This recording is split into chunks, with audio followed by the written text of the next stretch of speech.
Good morning, Ms. McCabe. Morning. I'd like to draw your attention back to the time that you were watching the SUV out of the front door, through the front door at 34th Fairview. You have that time in mind? I never watched it, but I went and looked at it. Saw it. Saw it, yes. All right. I just want to clear up one of the time frames that you indicated you last saw that SUV. You saw that SUV for the final time at 12:45 a.m., correct? It was up past the flagpole at that point. Can't be sure of a specific time. You indicated at a prior hearing in June of 2023 that you, in fact, did see it for the last time at 12:45, and you know that because of a text message that you sent at 12:45. Is that right? I did send a text message at 12:45. That is correct. Did you say, quote, and by the way, for court and counsel, this is at 782, lines 24 through 25, going to 783, lines 1 through 13 or so. Actually, Ms. McCabe, and for court and counsel, I'm going to back up just a little bit up to line 20. You stated, quote, "So I think my husband and I were talking just like about what they were doing. And then I sat back down, and then at one point I think I said hello. And then I said at 12:42, where are you? And then flip. I don't know if that's my last text or if I did one more. Yeah, 12:45, hello. Because they were still there. And then question. So the dark SUV was still outside the house at 12:45. Answer, at 12:45. Do you remember that question and answer colloquy back in June of 2023? I've been asked a number of questions, specifically those words, no. I do remember testifying. I believe I said, I think, in there. I think that, and to be honest, I'm not sure of exactly the times. I didn't pay close attention to when I was texting and when I was sitting. I was going back and forth to the door. But in June of 2023, at a hearing under oath, you did say that it was at 12:45 that you last saw the vehicle. I believe I said, I think.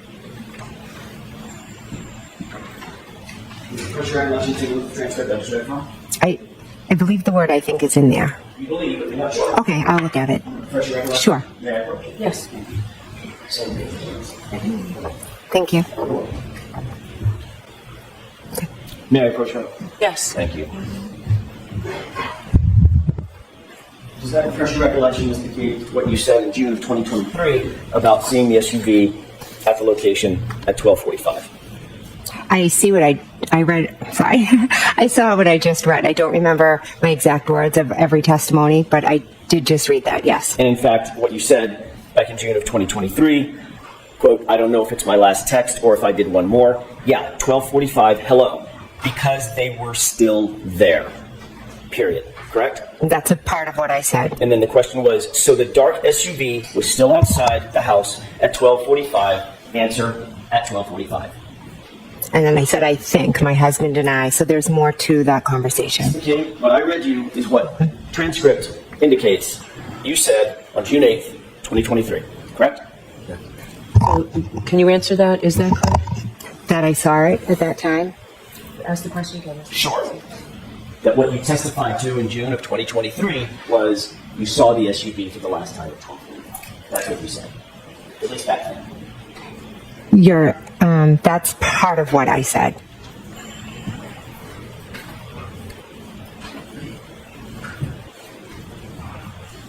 I don't know if that's my last text or if I did one more.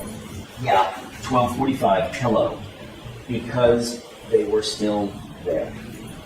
Question, so the dark SUV was still outside outside the house at 12:45. The answer, at 12:45. That's what you actually testified to in June 2023. That's what that says, correct. Thank you. You've been asked about with whom you communicated first thing in the morning when you received that 4:53 a.m. call. There, at that call and thereafter, shortly thereafter, within those next few minutes, correct? Yes. As a matter of fact, you were asked by Trooper Prince in a formal interview on February 1st, 2022. I know that was a while ago, but in that initial formal interview 3 days after the event, Trooper Prince, the female trooper, asked you who you called or who you communicated with during that important few minutes after you received the first phone call from Kaylee's phone, correct? I'm not sure of our exact conversation, but she did ask me a number of questions. Do you remember telling her I spoke with Karen Reed, obviously? Again, I answered whatever question she asked me. So if she asked, I did speak with Karen Reed that morning, correct? Okay, Ms. McCabe, my question is, did you tell Trooper Prince 3 days after the fact, I spoke with Karen Reed? Yes or no? If you have a report, I don't remember the specifics. I met with many, many police officers. Sure. Will you refresh your recollection to take a look at her report? I'd take a look at it, yes. Thank you. Yes. Thank you. Ms. McCabe, you can familiarize yourself with that report, and there's a tab if that helps you, because it's somewhat lengthy. Okay. See if that refreshes your recollection. Thank you. May I approach? Yes.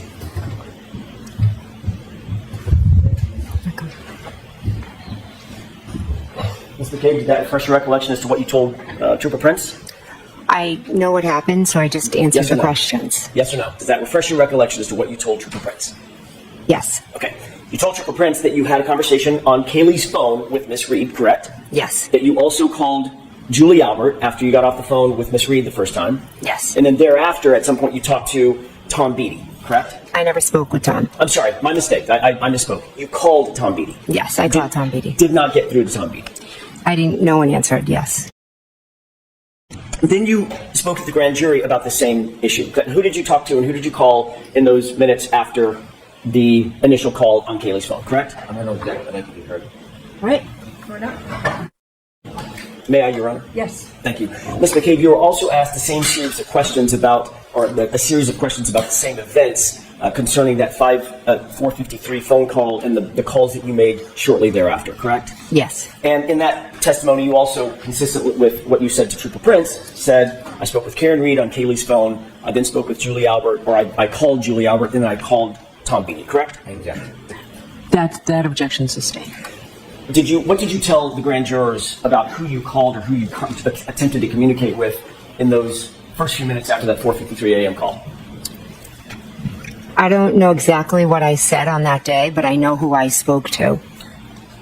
You said on that day, you spoke to Karen Reed, correct? On which day? What are we The talking about? day of the grand jury. Okay. That would be April 26, 2022. I don't have the paper in front of me, so I don't know my exact words. Well, I'm not asking you for your exact words, but did you tell them, as you sit here, do you remember telling the grand jurors under questioning by the Commonwealth that you spoke with Karen Reed? I spoke with Karen Reed that morning. Again, I've been at many grand juries and different things, so to remember specifically, I don't remember specific questions and specific answers. But yes, Karen Reed did call me that morning on Kaylee's phone. My question is, what did you say to the grand jurors? And you're saying you don't remember? What question are you asking me? Whom did you attempt to communicate with in those first few minutes after you first received the phone call on Kaylee's phone? If you're asking me now, I can answer you. I'm asking- I don't remember this. I'm sorry, I don't remember the specifics. If you want to show me, and then I can review it. I know the answer to the question. I'm just not sure of my exact words on that day. I didn't ask you what your exact words were. I'm asking you about your memory. You're testifying based on your memory, Ms. McCabe, are you not? Exactly.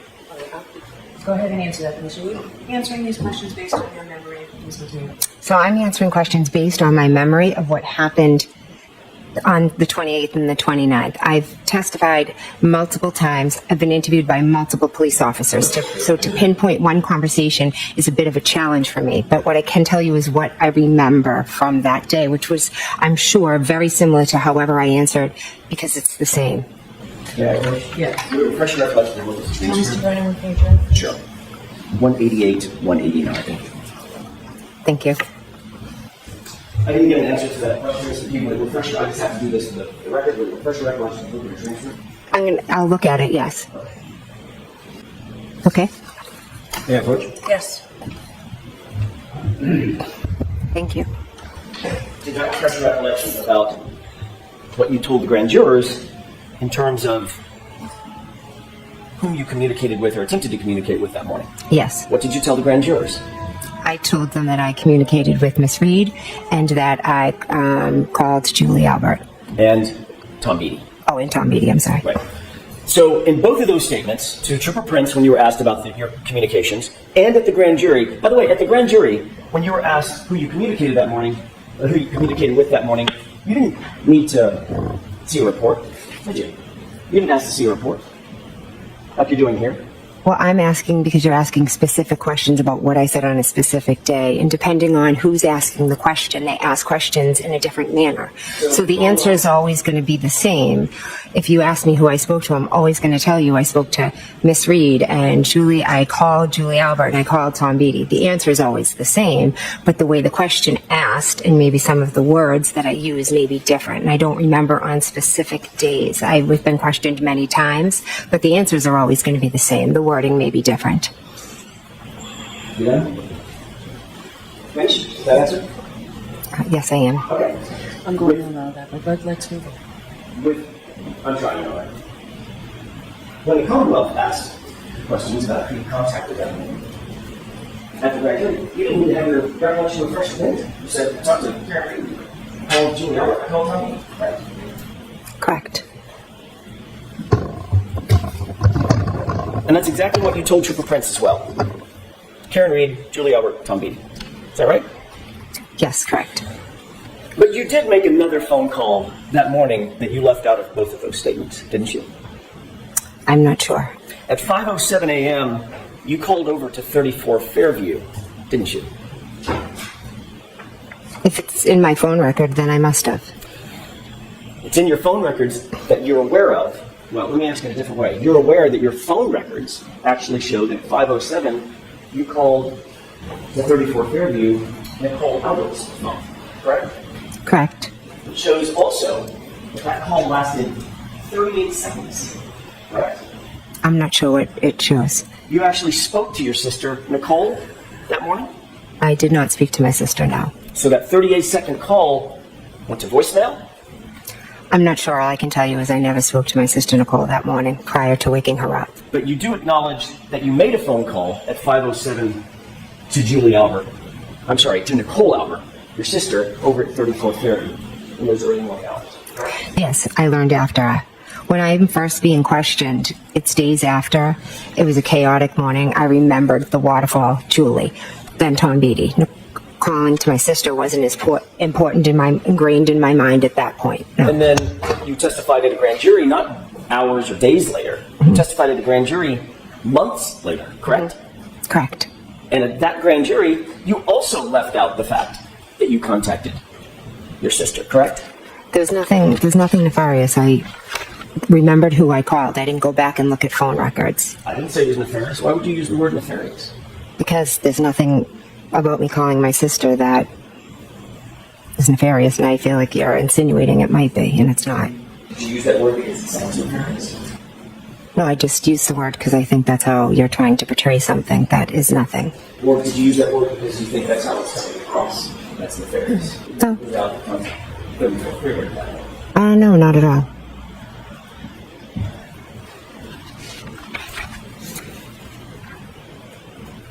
Later that morning of January 29th, and by the way, you do acknowledge that your phone records show that you called at 5:07 a.m. to your sister's cell phone, correct? I don't have them in front of me, but I believe that is correct, yeah. Were you calling your sister's phone to alert her of something? Is that why you called? No. Later that morning on January 29th, after those initial phone calls and after the scene had been cleared, at about 11:30 in the morning, you did have a formal interview with Massachusetts State Trooper Michael Proctor, did you not? I did, yes. The day before yesterday, you testified that Karen Reed, actually I think it may have been Tuesday, you testified on direct examination that Karen Reed just showed up at your house screaming, correct? Correct. In point of fact, you told Michael Proctor in that 11:30 a.m. or thereabouts, that interview that morning, that on January 29th, when Karen was on the phone with you, you told her to come to your house. Isn't that true? No, I never told her to come to my house. She told you she wanted to go search for John, and instead of saying, I'll come meet you or I'll go wherever you want to go, you told her, no, come to my house and pick me up and we'll go together. Correct? No, that's incorrect. Do you remember talking to Trooper Proctor on that day? I do, yes. Do you remember exactly what you told him concerning the plan to either come to your house or go search for John? There was never a plan for Karen to come to my Do you house. remember exactly what you told him with that regard on that issue? No, I don't. Would it refresh your recollection to look at a police report that he drafted on that issue? Well, those are his words or summary. That's not my question. I know these are his words. He wrote it. My question is, would it refresh your recollection about what you told him to take a look at his report? I know what happened, and I know what I told him. I don't know what's written in that report. Yes or no? I don't need to see the report now. Because it would not refresh your recollection to see a report where he indicated that you told him that you directed Miss Reed to come to your house. Exactly. The objection is sustained and will strike back.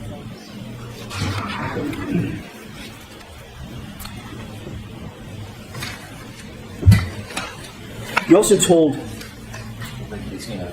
Okay, we can just let that. May I? Thank you. Ms. McCabe, during that same interview, you also told Trooper Proctor that while driving back to One Meadows, after you had been picked up by Karen at your house, while driving back toward One Meadows, that's actually when Miss Reed told you she had broken her taillight, correct? Miss Reed told me in the morning at my house. Okay. I know that's what you're testifying to now. What I'm asking is, what did you tell Michael Proctor on January 29th, which is precious in mind? That she had told me she had a cracked taillight when she called me.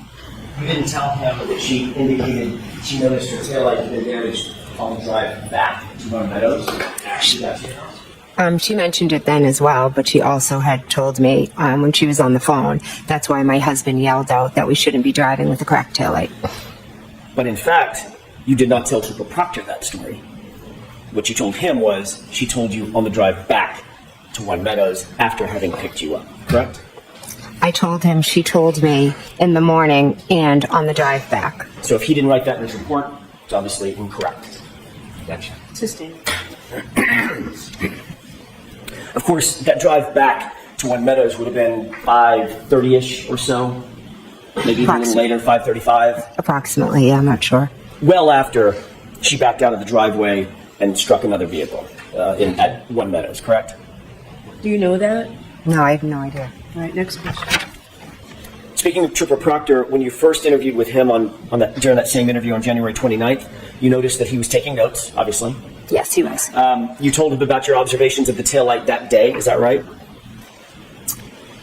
I have to see the report, but I believe I told him about it, yes. And that was literally the same day that you made the observations, is that right? Yes, it was. He asked you to describe specifically what the taillight looked like. And you did so, correct? Could I see the report? All I'm asking right now, I've got the report. Okay. If you need it, I'll give it to you. I'm asking about your memory, Ms. McCabe. Did you tell him about what the taillight looked like? If he asked me what the taillight looked like, then I would have told him what it looked like, yes. And what you told Trooper Proctor on that day is that you, quote, saw a crack in it. Is that right? I believe I said it was broken and cracked, and it was missing pieces.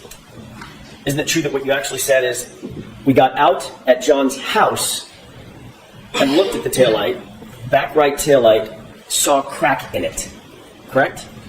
I said that I saw it, and it was cracked, and it was missing pieces. You noted that he was taking notes, correct? Correct. Have you ever seen those notes? No. Would it refresh your recollection as to what you actually told him in terms of that description to take a look at his notes? Exactly the phrase. So ask it differently. That's sustained. Sure. Do you remember exactly the words you used in describing that taillight to Trooper Proctor as you sit here today? Again, the taillight was cracked and missing pieces. Okay. I know that's what you're testifying to today, Ms. McCabe. We're all aware of that. You've said it 4 or 5 times now. What I'm asking you is, what did you tell Trooper Proctor on January 29th? That's my question. Do you remember the exact words you used to him on the 29th? I believe I said it was cracked and missing pieces. Do you know that, or are you guessing? I'm not guessing. Okay. Do you remember that specifically? I remember describing it as cracked and missing pieces. Do you remember saying it had a crack, or she saw a crack in it? I do not remember saying that, no. Would it refresh your recollection to look at a copy of his notes? Those are his notes. Ms. McCabe, we can do this all day. Would it refresh your recollection to look at a copy of his notes? If it wouldn't, just tell us. No, it wouldn't. as you sit here today, are you telling this jury that you deny saying to Trooper Proctor, you saw a crack in it? Are you denying that statement? I'm not denying it. So you could have told him that.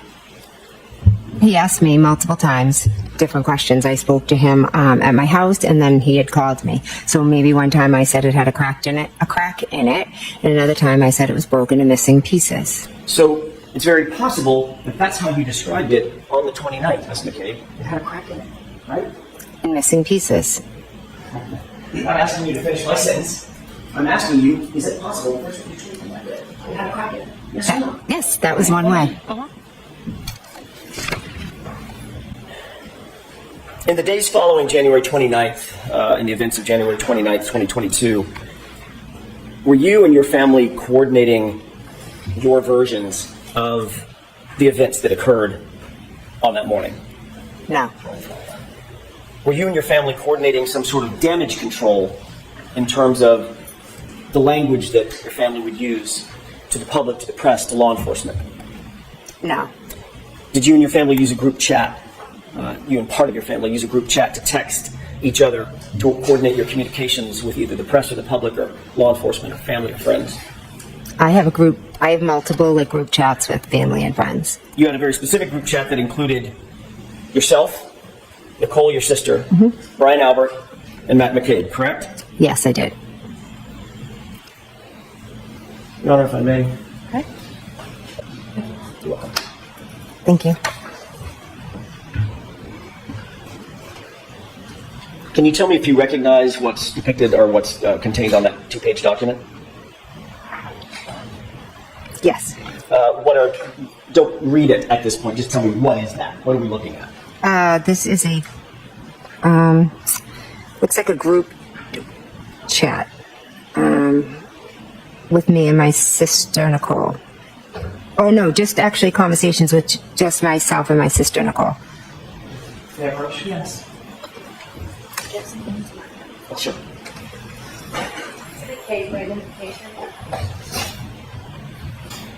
Did you happen to catch the date of these chats? I just took the document away from you. Apologize. It's okay, I didn't know. Do you have an extra copy so she has one of you? I'll just be down. I've got an extra copy myself. I'll be down. Thank you.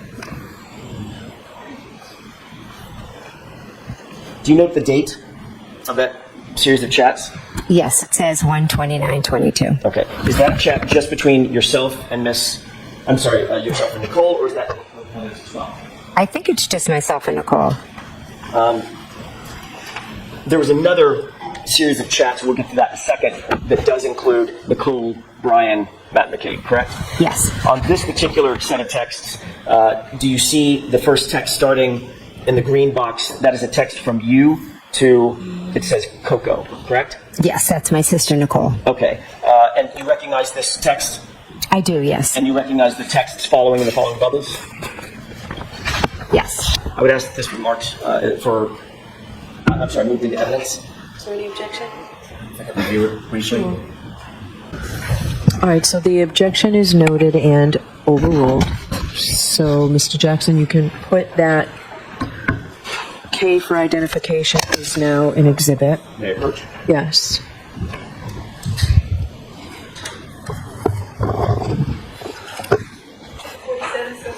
Thank you.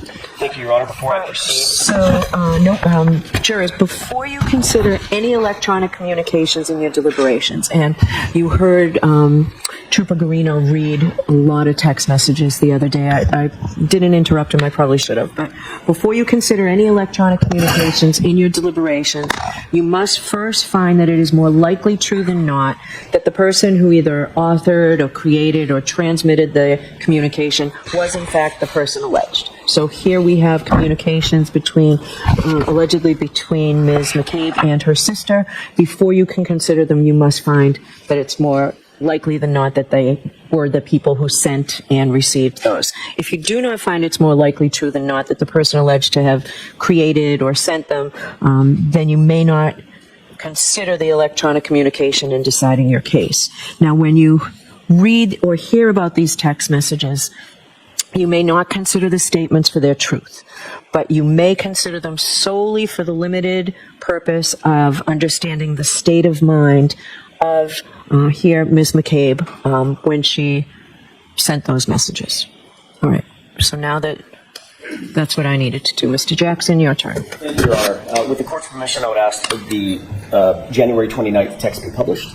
Yes. Yeah, I was just going to say, could you please enlarge that? Any way to make that bigger. You will take one bubble at a time. Ms. McCabe, do you need lights on, or are you okay? Oh, I'm okay. All right. Thank you.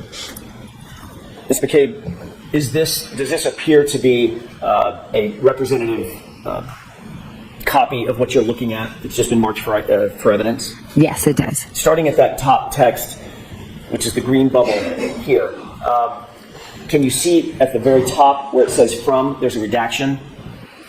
Yes. The last 4 digits of that phone number, do you recognize that? Yes. Is that your phone number? Yes. Do you see just beneath it says 2, and there's a line that says Coco? Yes. Is that your sister? Yes, it That's is. Nicole. Yes. And if you look down on the bottom right corner of this exhibit, do you see a time and date stamp? Yes, I do. What is that time and date? It's 1:29:22 at 7:54. Is that 7:54 p.m.? Yes. Okay. Can you read for the jurors what you texted to your sister at 7:54? Sure. Carrie talked to the cops and kept it simple. Who's Carrie? Carrie Roberts. And this is a text that you sent about Miss Roberts' interview with the police. Yes, it is. If Mr. Wolk, can we pull up the next text, please? Do you see the response in the blue bubble? Yes, I do. Who's responding to whom? I'm responding to my sister, Nicole. Can you please tell us the time? And we know it's the same date. What time is that? That would be 7:56. I may have misheard you. The blue bubble is from whom?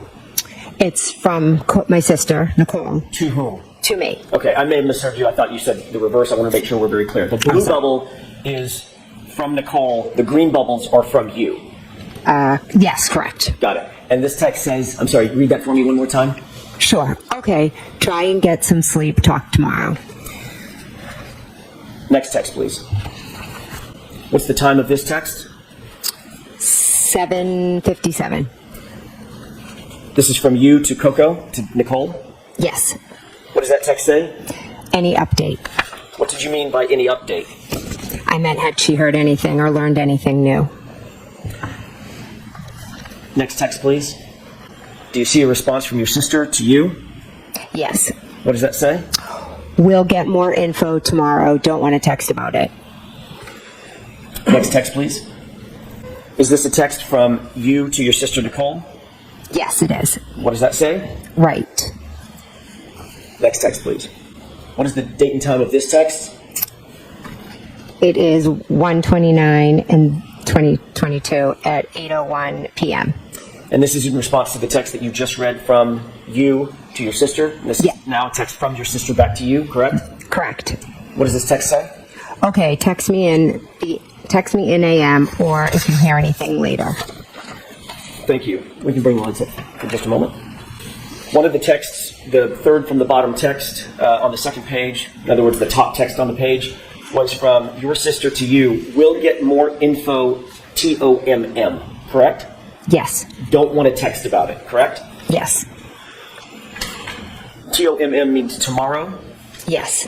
This was January 29th, 2022, correct? Yes. Tomorrow would have been January 30th, Yes. 2022. Is that right? Yes. Your Honor, I'm holding another document. This is a multi-page document.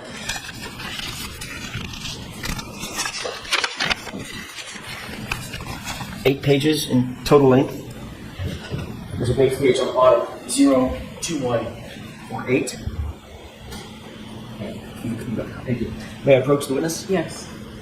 Thank you. Can you please take a look at that document, flip through it, and let me know when you're finished? This is the document we discussed at sidebar? It is, Your Honor. May I approach, Your Honor? Yes. Thank you. May I stand at the witness stand for just a second? You don't have a separate copy for I do. I'm going to head for this one and ask that this be marked. Okay. Foundational questions. Ms. McCabe, do you recognize what was depicted in these documents? Yes. Does this appear to be a group chat between and among yourself, Nicole Albert, Chris Albert, and Matt McCabe? I don't believe Chris Albert's on that. I'm sorry, my mistake. Brian Albert. Yeah, Brian, sorry. So the four of you? Yes. Okay. And does this appear to be a group chat that was engaged between and among y'all on February 1st, starting, I'm going to try to bookend it, starting Okay. at about noon, ending at about 5 to 5:30 that evening? I didn't look, but I'll take your word for it. You can just look at the first one or two. Oh, yeah. If you February have 1st, yeah. don't have anything to do with this. Okay. Yeah. And then the last one, same date, around 5:30. Yes. Your approach? Yes. How does this be marked? State for identification or in evidence. In evidence. Same objection, Mr. Bryan? Please. Yes, that can come down. 48? With the court's permission to publish, please? Yes. If we could start at the second text down. Thank you. Do you recognize what's depicted both on the screen and in your hand? Yes. Does it appear to be the same thing? Yes. Okay. Taking a look at that first text, who is that from and who is it to? Okay. All right. It's from Brian Albert, and it's to myself, my sister Nicole, and Matt McCabe, my husband. And if you could orient us, please, and I won't do this with every single text, but orient us for the first text. What date and time is this text? This is February 1st at 12:50. So this is about 3 days after the event in question. Yes. 12:50 noon. Noon, yes. Just before 1 p.m. Yes. What does that text say? Julie said Channel 4 is in D&E. And that's from whom? Brian. So Brian Albert is, explain what that text means. So Brian Albert is telling us that Julie told him Channel 4 is in D&E. Who's Julie? I'm sorry, Julie Albert. Thank you. Let's go to the next text. Is this in response to the text you just read? Yes. The prior text mentioned Channel 4 and D&E. What is D&E? D&E is a sub shop that is owned by Chris Albert. Is that in Canton? Oh, sorry. Yes, it's in Canton. On the main street of Canton? Yes. Directly next door to what? Waterfall. Across the street from Oh, Waterfall. sorry. CF McCarthy's, yeah. Thank you. Across the street from Waterfall, directly adjoining, they have an adjoining wall to CF McCarthy's, correct? Yes. And D, is it D and E or D in E? D and E. D and E. Okay, Yeah. that's just the name of the pizza sub shop. Yeah. All right. Thank you for that context. Ms. McCabe, can you read what this text says, who it's from and who it's to? This is from Matt McCabe to myself, my sister Nicole, and Brian. Can you read it for us, please? Sure. Eating, I assume. Ask Chris to ask some questions. Tell him the guy never went into the house. What does tell them the guy never went into the house mean to you? How did you take that? I took that as John never came in the house. Who's the guy? John. John O'Keefe. Yes. And the beginning of that sentence is tell them that the guy never came in the house, correct? Yes. And the sentence before that is ask Chris to ask some questions, correct? Yes. So this is Matt McCabe directing that Chris ask questions of Channel 4, correct? I wouldn't say directing. Whatever word you want to use. He was No, I'm saying that Matt. suggesting. I think we're all looking to find out what happened, so Matt was like, ask some questions. What do they know? And also indicating that Chris should tell them the guy never came in the house, correct? John never came in the house, correct? Okay. Next text, please. Can you orient us? Who is this text from and who is it to? Okay. This text is from Brian to myself, to Nicole, and to Matt. Brian who? Sorry, Brian Albert. And this is in response to the text above that you just read, correct? Yes. Where Matt McCabe said, tell Chris to find out, get an update or something, and tell him that the guy never came in the house. Yes. In response to that text. Yes. And what does Brian Albert respond? Exactly. One word, correct? Yes. Next text, please. This is a green box, so I presume this is you? Yes, it is. And this to whom? To Nicole, to Brian, to Matt. And what does your text read? It means, oh my God. It's O-N-G, but it Yeah. meant to be O-M-G, correct? Yes, yeah, I do a lot of errors. Which stands for, oh my God. Yes. Next text, please. Who is this from and who is it to? So this is from my sister Nicole to myself, to Brian, and to Matt. And what does that text read? It says, I assume it's just to eat, but Brian, if she is there, ask her what the deal is. Next text, please. Before I ask you about this text, the last text, that was from whom? One more time. My sister Nicole. It was from your sister Nicole, Yes. and she mentions a she, pronoun she. Yes. Is that referring to Julie Albert? To be honest, I don't know who she's referring to. Well, remember the first text started, or did the first text start with someone reporting that Julie said that Channel 4 was in D&E? Yes, it did. So would that prior text mean get Julie Albert to get some updates on what's going on? Let's go back to that last text one more time. Yeah,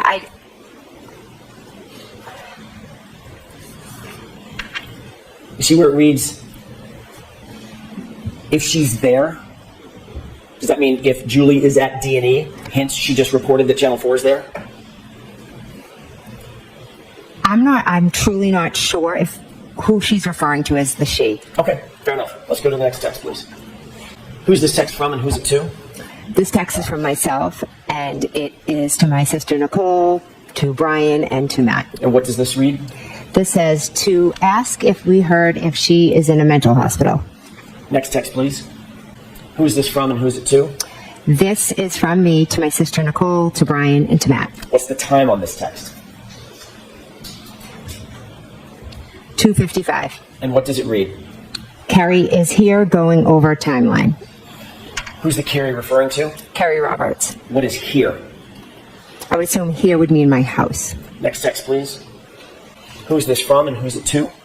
This is from Brian to me, to Nicole, to Matt. And what does this text read? I did hear that. Next text, please.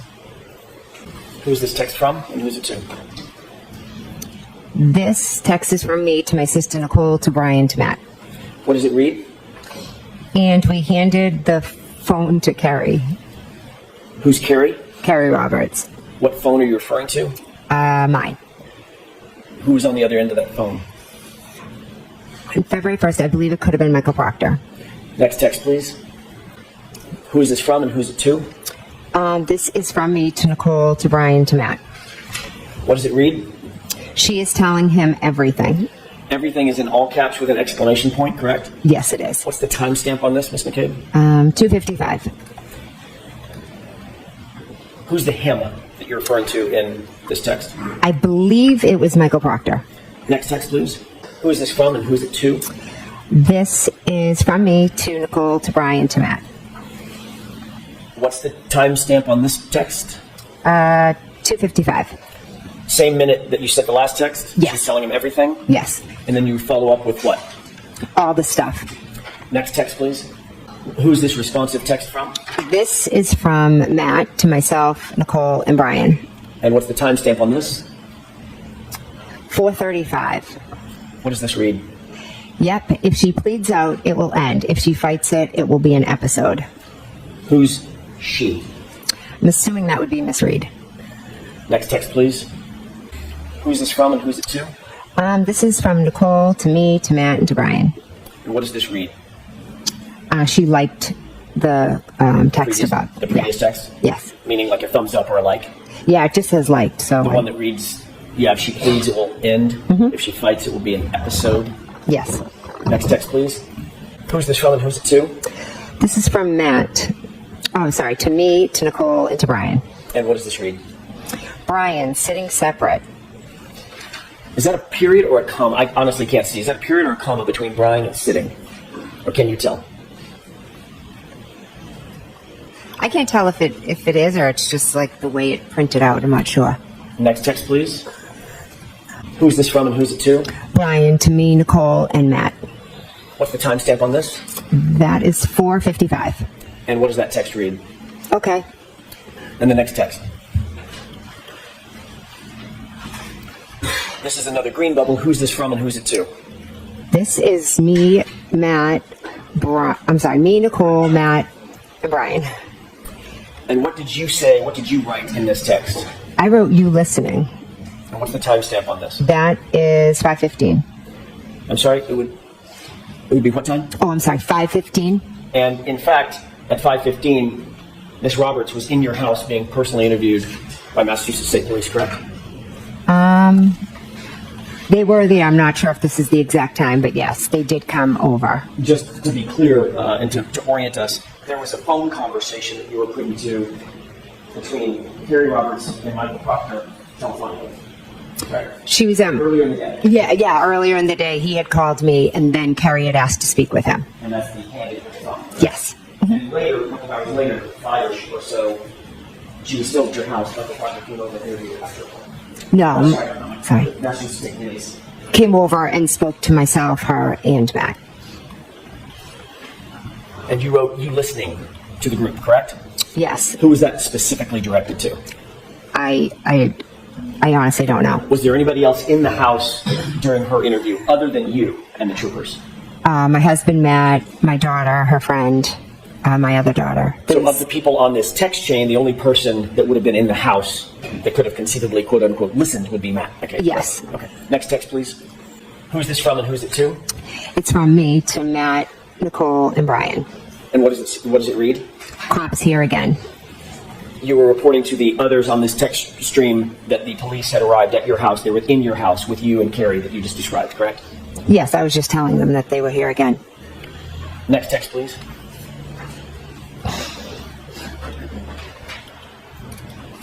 Who is this from and who's it to? This is from my sister, Nicole, to myself, Brian, and Matt. And Nicole says, call us after. And what time was this? This was 5:23. Did you take this to mean that she wanted you to call the group after Carrie Roberts' interview and update them about that interview? I took it as that she just wanted, to call and see what the cops said and if there was any update, any information. Next text, please. Who's this from and who's it to? This is from Matt, and it's to myself, Nicole, and Brian. What time is this? This is at 5:31. And at 5:31, what does Mr. McCabe write to the group? This girl could write a book nonstop. Was that in reference to Carrie Roberts having her interview with the Massachusetts State Police? Yes, it was. And this girl is Carrie, correct? Yes. Next text, please. Who's this from and who's it to? This is from me to Nicole, Brian, and Matt. What time is this text? 5:32. And what do you write to the group? I love it. And this is in direct response to Matt McCabe's, your husband's text about Carrie Roberts could write a book, correct? Yes. Suggesting that both you and Mr. McCabe were listening to her interview, correct? We could hear different parts of it, correct? Next text, please.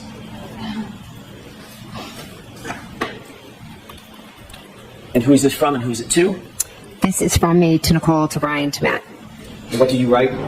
I wrote, she is telling them everything. Similar to the text that we earlier saw, it was in all caps when you indicated she's telling them everything, correct? Yes. On the phone. That was in reference to what she was saying on the phone. Yes. This is in reference to the live interview, correct? Yes. Also indicating that you were listening to and were privy to the content of her conversation with the police. I could hear bits and pieces of it, yes. Enough to say that she's telling them everything. When I use the word everything, I meant it in not only was she telling them what had happened, but she was also telling them opinions and different things. Okay, so you could hear it that much. I could hear her saying some opinions. Okay. Next text, please. Who's this from and who's it to? This is from my sister Nicole to myself, to Matt, to Brian. And this is in response to she is telling them everything, correct? Yes. And the text reads what? Good. Next text, please. Who's this from and who's it to? This is from Matt to myself, to Nicole, and to Brian. And what does it read? He says, going to miss the basketball game at this rate. You mean Matt says. Oh, sorry. Matt says, going to miss the basketball game at this rate. Indicating that he was still in the house and still privy to the conversation between Carrie Roberts and the Massachusetts State Police. He was waiting for them to talk, but Carrie kept talking, as he said, she could write a book, so he felt he was going to miss the game because she just kept talking. Next text, please. That may be the end of it. Yeah, it is. Is that the last text on the page? Yes, it is. May I approach you? Yes. Do you want both of them? Okay. There you go.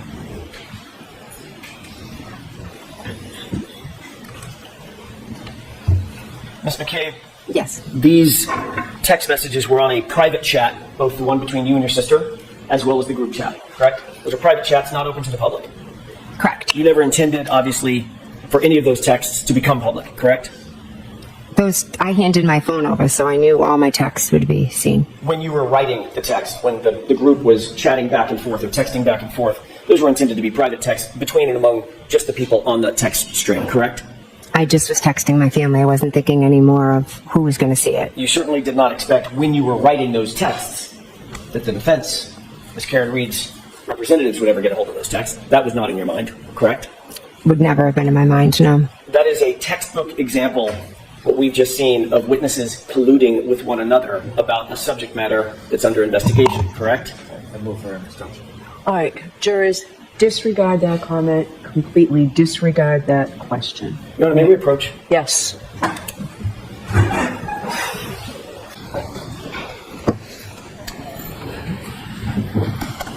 May I, Your Honor?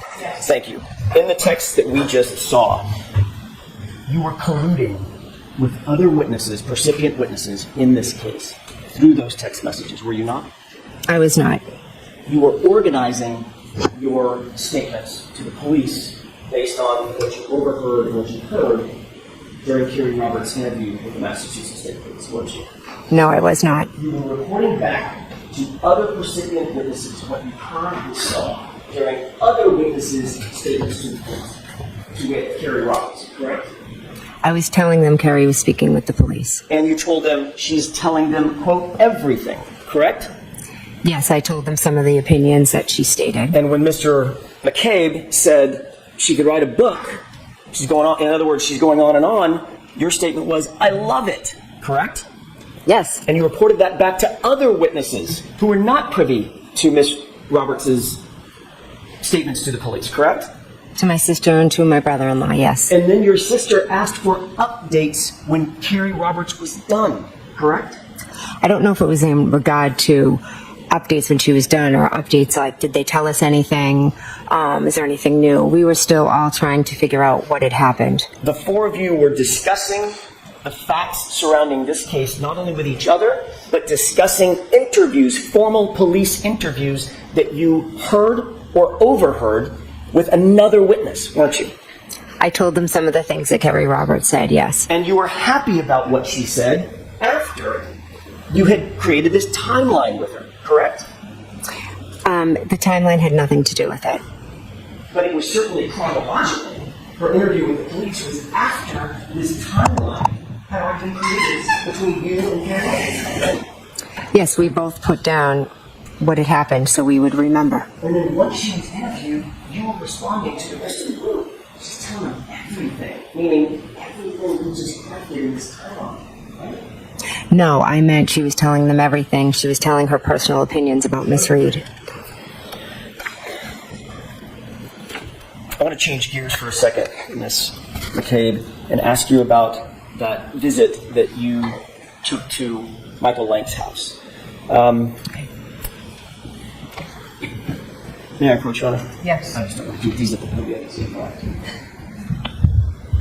Thank you, Your Honor.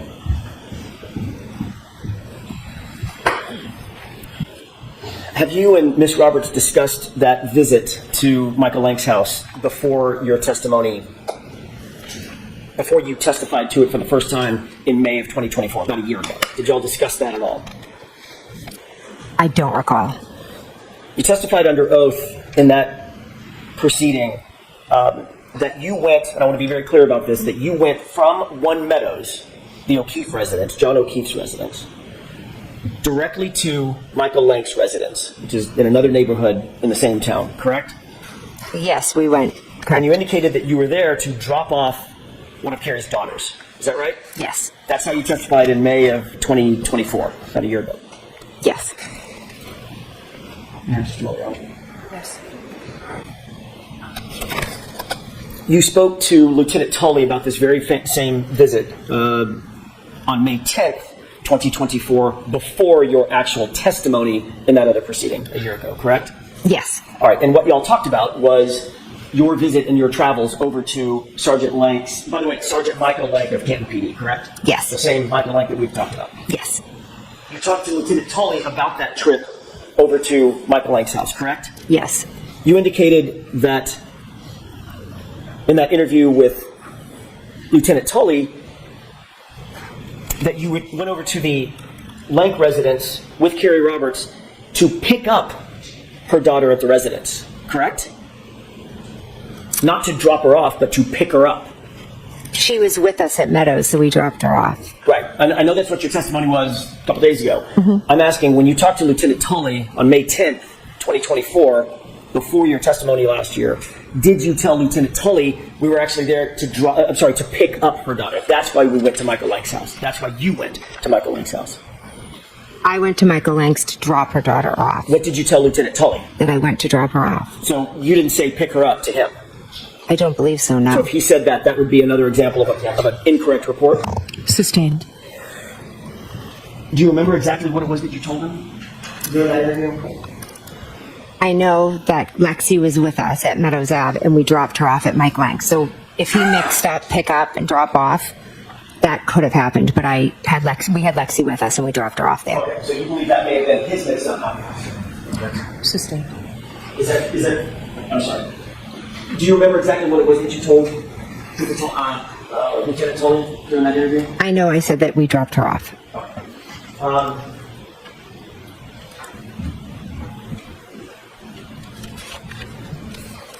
It was 11 days later that you actually testified, correct? 11 days later from... After the interview, about 10, 11 days after the interview with Lieutenant Tully, that you actually testified in court in a proceeding about this issue. Then I don't know the exact dates of when I testified. If you testified, say, May 21st versus May 10th, it's about 11 days. Yeah. All right. When you testified in that other proceeding, you did testify that you had dropped off Carrie Roberts' daughter, not picked her daughter up. Is that right? I know I dropped her off, yes. Did you also talk to Carrie Roberts about her testimony and what she was going to say about dropping off or picking up her daughter? No. Okay. You never talked to her about it before you testified or before she testified last year? We both know what happened, so I'm just asking if you had a discussion. That's all I'm asking. I have no idea if we discussed that. So you might have. I have no idea. And in the last year, let's clock it around all the way to now, you've probably discussed it additionally with her, correct? Probably not that detailed, no. Now, you also indicated, by the way, the reason that this subject matter came up with Lieutenant Tully is you were confronted with certain location data records indicating that you were at Michael Lank's house for a period of time, correct? Sustained. Ask it differently. Were you provided any records and asked about records that showed that you were at Michael Lank's house on January 30th, 2022? I was asked if I had gone to Michael Lank's house, and I had, to be honest, I had completely forgotten because those days were just a complete blur. But then I remembered that after we left Meadows Ave, we did drop her daughter off at Michael Lank's. All right. Do you recall ever seeing a document, seeing something that indicated that you were actually a piece of paper, a document, a record, anything indicating that you were seen at Michael Lank's house through GPS location data forms?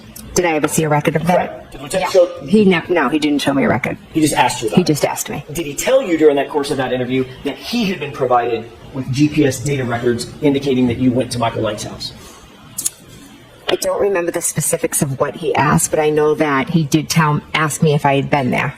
Did he tell you that he had received those GPS data records from the defense? Sustained. Did he tell you anything about receiving any documents from the defense that prompted the question where you were on January 3rd? I don't recall.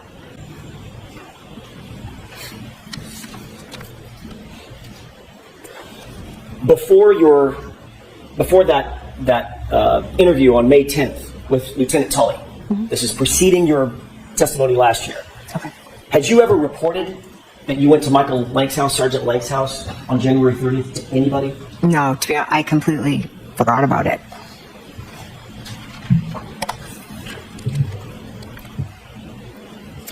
You indicated that during that visit, you sat outside in a car, in Carrie's car, correct? Yes. Basically for the entire visit. Is that right? Yes.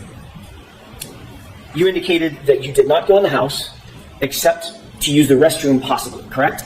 I have a faint memory that I ran in to use the bathroom. You indicated that you did not see Sergeant Lank at his home, correct? I don't believe I did, no. What time of night was this? I don't know. We had left. We had been at Meadows for a while, and then we left, dropped Lexi off, and then I went home. I don't know a time. Maybe afternoon. I'm not sure. I'm sorry.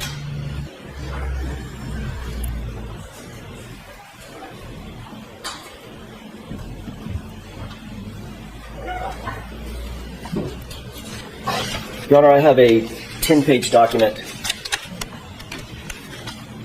that I'd like to have marked as identification with the court's permission. Sure, show Mr. Brennan on your way up.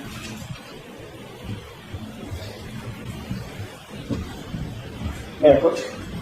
Yes. Thank you. You have the document in front of you? Yes. Let's take a look at the first page of that document just to orient yourself. Do you see that that appears to be a map, generally?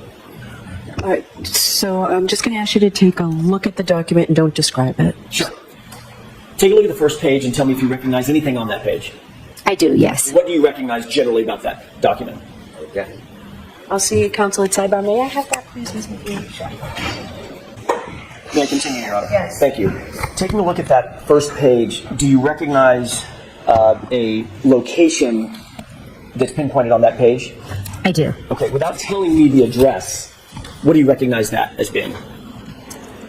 My house. Okay, and do you see in the call-out box in the middle of the page, Yes. do you see a date and time? Yes. What is the date and time? It is January 30th at 12:13. Take a look at page 2 on what's been marked for identification. Okay. Do you see a location pinpointed on that page? I do, yes. What do you recognize that location as being?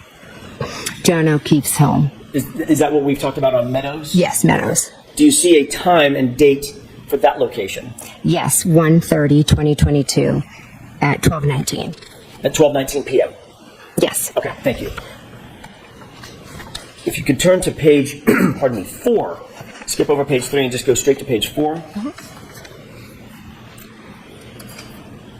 Do you recognize something that's been pinpointed on that map as well? Yes. What is that?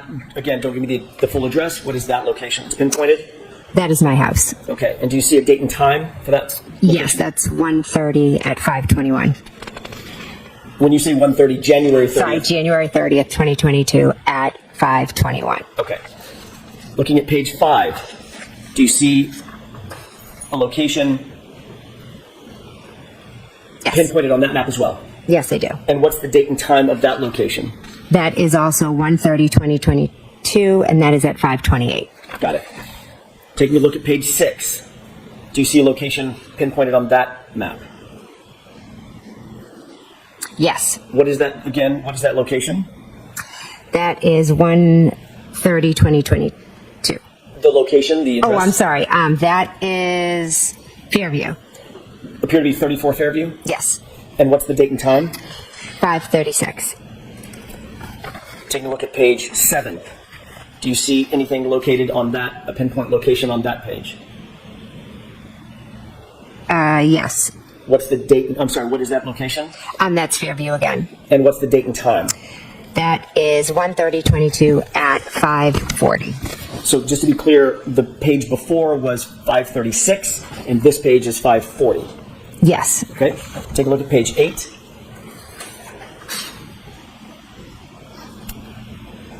Do you see what's pinpointed on that page?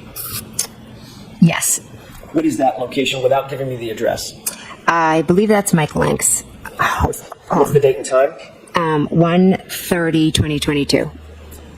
January 30th, 2022. And Yes. the time, please? 5:43.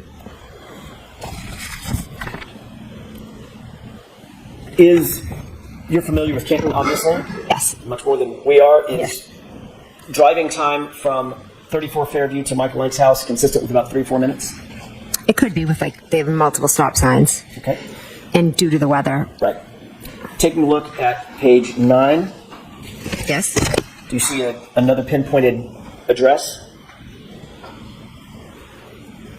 Yes, I believe it's the same one Okay. The same address on as Oakdale? Michael Lank. Okay. And what's the time? What's the date? Of that 1/30/2022, and that is 6:28. And 6:28 is about 45 minutes after 5:43, give or take. Correct. Yeah. Finally, the last page, page 10. Do you see yet another pinpointed address? I do. Yes. Is that your address?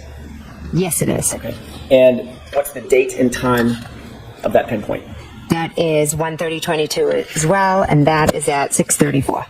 And would it be safe to say that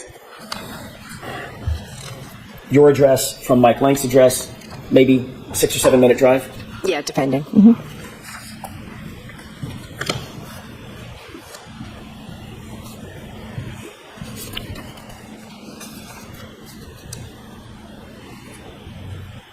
We were talking about what happened when you were at Mike Lank's that evening. By the way, does any of that refresh your recollection about the time that you went to Mike Lank's house? Yes, I knew it was after Meadows and later in the day. Yes. So closer to 5:45, 6:30, correct? Yes. This is in January in Boston, is that right? The greater Boston area. Yes. Gets dark really early. Yes. It was a blizzard. The night before. Yes. Safe to say that it was dark out. Yeah, I Safe to assume. say it was cold out. Yes. The blizzard was still brewing, correct? I think it had stopped snowing by then. Still freezing cold. Believe so. And your testimony is that you sat outside in a car with Carrie Roberts and Michael Lank's wife for 45 minutes. Yes. You actually, and I'm assuming the car was running? Yes. He had to be on full blast? Yes. You're dressed in winter gear? Yes. Because it's freezing out, correct? Correct. You actually got out of the car and went into the house to the restaurant at one point. I have a faint memory. I think I did. Yes. And the three of you didn't just decide, let's just go in the house? No, we didn't. You actually came out of the restroom, came out of the nice warm house, and fought the cold and got back in the car, according to you, correct? Yes, I went back in the car because Carrie was going to bring me home. You stated on direct examination that, and you stated again today, that you stopped by Michael Lank's house, Sergeant Lank's house, directly from the O'Keefe residence as sort of a, my word, not yours, sort of a pit stop to drop off Carrie Roberts' daughter, correct? Correct. In point of fact, you actually drove from your personal residence to Michael Lank's house as a destination, didn't you? I don't remember that. This is what this piece of paper says. I remember just leaving Meadows and dropping off Lexi. In point of fact, it wasn't an errand, it wasn't to drop anybody off. It was a destination that you went to from your house to Sergeant Lank's house on January 30th, 2022, wasn't it? No, we went to drop off Lexi. Was Lexi at your house? She was with us at Meadows, and then we went to drop her off. Right. She was never with you at your house, was she? I don't remember going to my house. So if she wasn't with you at your house, there would be no reason to drop the child off from your house to Michael Lank's. Correct? Lexi was in the car with us, and we dropped her off at Michael Lank's. That's why we went to Officer Lank's house, yes. And in point of fact, you actually went from your house and did make a pit stop to 34th Fair before you went to Michael Lank's house. We drove by and stopped, yes. Slowly stopped, yes. You went in the house and spoke to someone. No, I never went in the house. Why'd you go by and just stop? I think Carrie and I just went by to take a look at it. We were still trying to figure everything out. Stay there for 26 minutes. I have to look at the report, but yeah, we were sitting in the car, kind of just oh my God, looking. Didn't go in the house. We didn't go in the house, no. Nobody came outside to talk to you. No, You didn't speak to Nicole. I don't believe so. Possible. Like I said, Carrie and I just kind of drove by and were looking at the area. And that's before you went to Michael Lang's house, correct? That was on the way to Michael Lang's. So in point of fact, you didn't go directly from One Meadows to Michael Lang's house. I thought I had. I truly thought I had. My memory is not. This isn't refreshing my memory. I do not remember going by my house before Michael Lang's. Do you remember testifying a year ago that, well, let me ask it this way. Do you remember denying a year ago that you ever even stopped by 34 Fairview? I don't remember that now. Would it refresh your recollection to take a look at your prior testimony? Sure. Ma'am? Yes. Thank you. Thank you. On May 21st of last year, you were asked about this very thing in a prior proceeding, correct? Correct. And at that time, you denied altogether ever going by 34 Fairview, correct? No, I believe the paper says I never stopped by, but we drove by. And now you're saying that you did stop. Stopping by and driving by meant something different to me. Stopping by, I look at as like, then you pop in the house. Driving by is you just drive by. So we just drove by slowly and kind of looked at the scene. And Ms. McCabe, I think you just said that you maybe you spoke with Nicole. I didn't speak with Nicole, no. We were in the car, Carrie and I, and Lexi. You were denying that you ever spoke with Nicole or any other member of the Albert family or anybody at 34 Fairview as you sit here today. As I sit here today, I'm telling you that we slowly drove by. So again, last question on this point. You did not, you now admit, drive from One Meadows over to Michael Lang's house directly to drop off Carrie's daughter. My memory is we did drive from One Meadows. I know what this piece of paper says. I'm telling you that just my memory is we left Meadows and went down Fairview and then went to Michael Lang's. But this paper is saying we stopped at my house first. I don't remember that. But again, I was in shock. Sorry. So a lot of things from that day are foggy. Certain things, certain details I may have forgotten. And all of your testimony over the last several days is based on that memory that you just described to these jurors, correct? There are certain things I'll never forget, correct?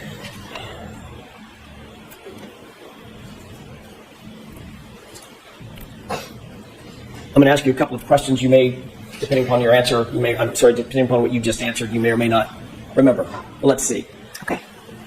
Isn't it true that at 12:13 p.m. you left 12 Country Lane on January 30th, 2022? Yes, according to this, yes. Isn't it true that at 12:19 you arrived at One Meadows, the O'Keefe residence? According to this, yes. Are you asking her regarding? I'm asking her memory, not according to the document. Oh, my memory. Your I don't memory. remember exact times. Thank you. Isn't it true, Ms. McCabe, that at 5:12 p.m. you left One Meadows, which is the O'Keefe residence, 5:12 in the evening? But I don't remember the times that I left. Isn't it true that at 5:21 you arrived back at your address on Country Lane? I do not remember that. Isn't it true that at 5:28, 7 minutes later, you actually left your address on Country Lane? Again, I don't remember going by my house. Isn't it true that at 5:36 you arrived at 34 Fairview and stayed for at least 4 minutes? I know we drove by. Isn't it true that at 5:40, just thereafter, you left 34 Fairview? I know we left and went to Mike Lang's. And isn't it true at 5:43 you arrived on that Oakdale Road address at Sergeant Lang's house? Not sure of the exact time, but yes, we did go to Sergeant Lang's house. And isn't it true that at 6:28, almost 45 minutes later, actually a little better than 45 minutes later, you left that address at Michael Lang's house and drove back to your house directly? After leaving Mike Lang's, I went home, correct? And you arrived at your house at 6:34, correct? According to the paper. What about according to your memory? I don't remember exact times. Mr. Jackson, is this a good place to take a break? It is. Do I'm you about have a to shift while gears. more? Okay. Yes. All right, jurors, we will take our morning recess. 15, 20 minutes, we'll see you back. All right, Mr. Jackson, go right ahead. Thank you, Your Honor. Ms. McCabe, I want to shift gears to some phone calls that you had with Trooper Michael Proctor back in January of 2022, moving forward to February and March. You want to marry Coach? Yes. Can you tell me, Ms. McCabe, if you recognize those documents that I just handed you? Yes, this first one looks like a Verizon record of my phone. Okay, and what about the second document?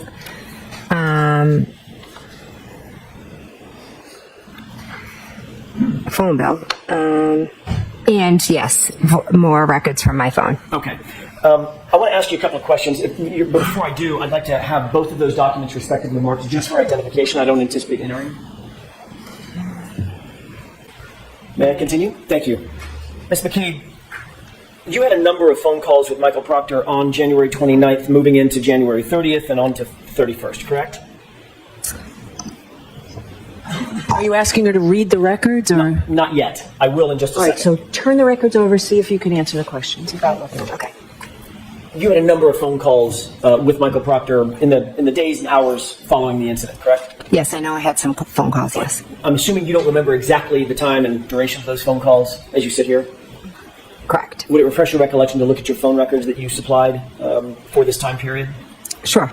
There's two different documents, Ms. McCabe. One of them starts with January 29th. Can you grab that document, please? Sure.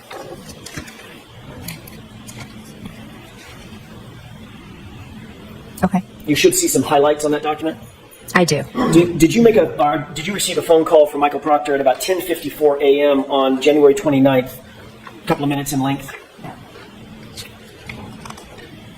I object to the form. Okay.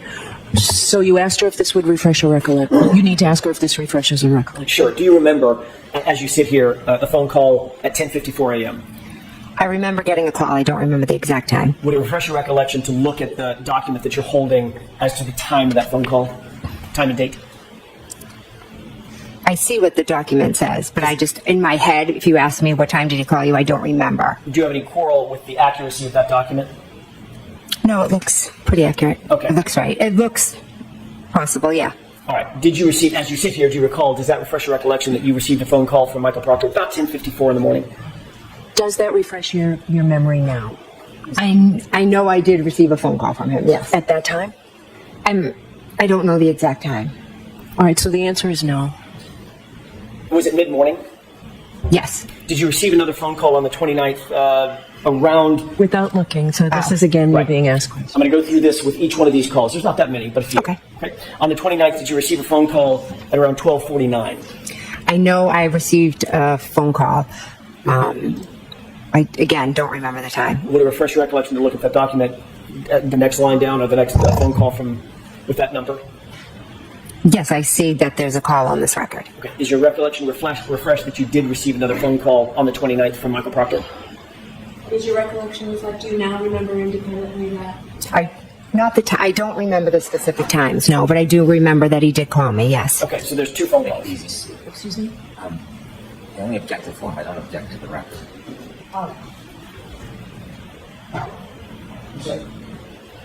So I guess the record is fine, but if you're asking it whether she remembers, you're not going to get anywhere, Mr. Jackson. Well, then I'll just... I'm being told that there's an objection Fine. to the record, just the question where you're incorporating several things. Fine, then that'll speed things along. I The appreciate nature of the that. objection, Mr. Dunn? Yes, I have no objection to the data coming. Okay, thank you. I'm just going to speed things along, and I appreciate Mr. Brennan's assistance with that. January 29th, you see the record indicates a phone call from Michael Proctor, 10:54 a.m.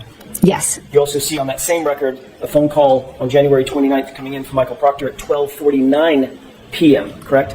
yes, Moving on down to January 30th, you see a record of a call at 9:51 a.m. from you to Michael Proctor, correct? yes, January 30th, about a minute later, you see a phone call from you to Michael Proctor lasting about 22 minutes, correct?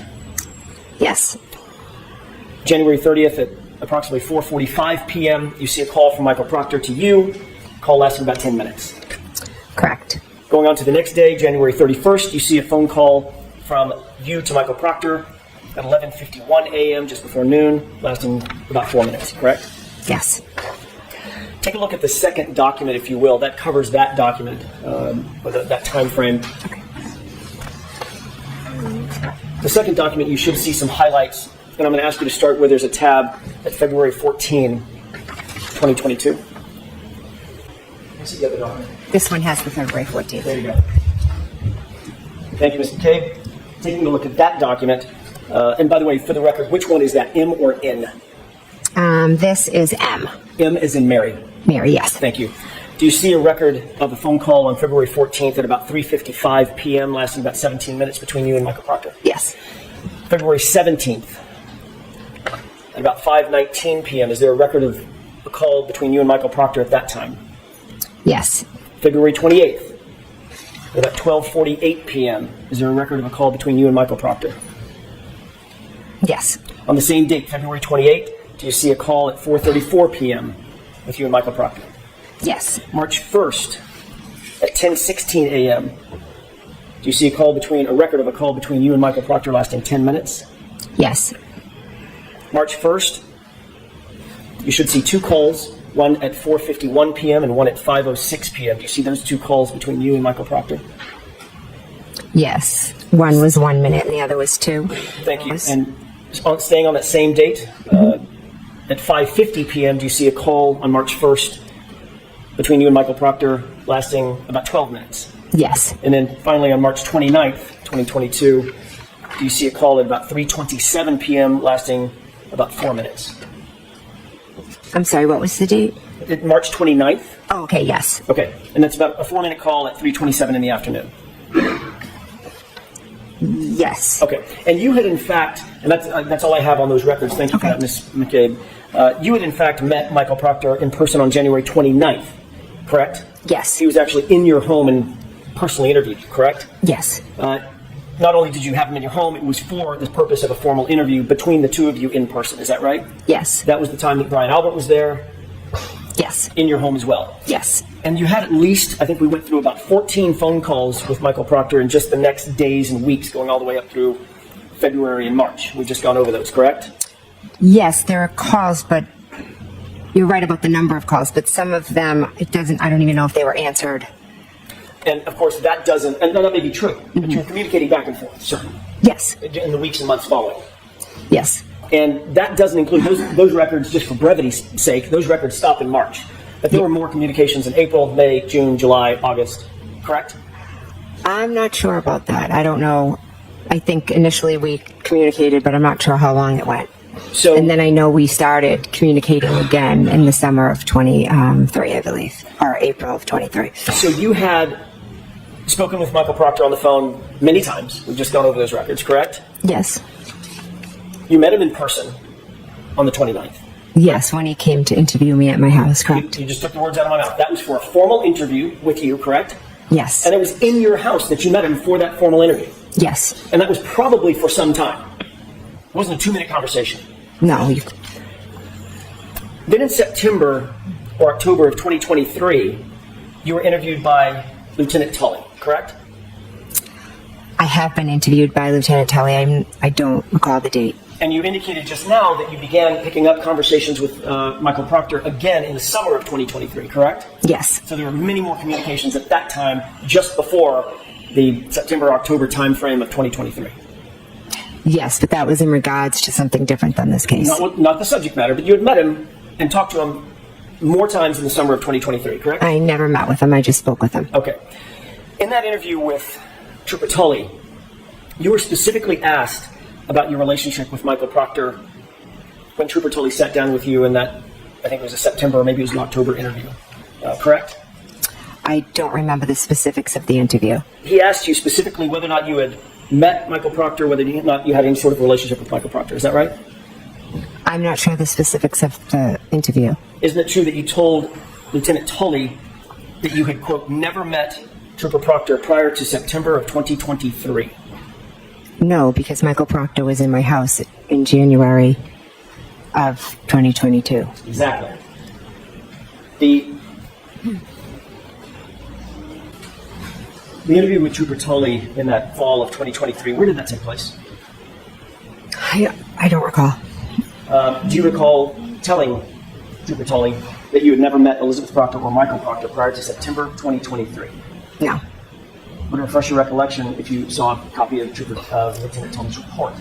I don't need to see the report because I know I told him that I met him on January 29th when he came to my house. So again, as you fully wrote, you never met the proctor for September 2023. That would be an error again, correct? Object to answering instruction. So again, that is sustained.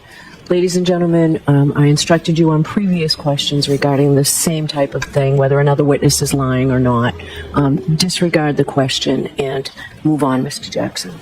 If you had told Trooper Tully, Lieutenant Tully, that you had never met Trooper Proctor before September of 2023, would that have been a truthful or an untruthful statement? I object. I'd like to be seen.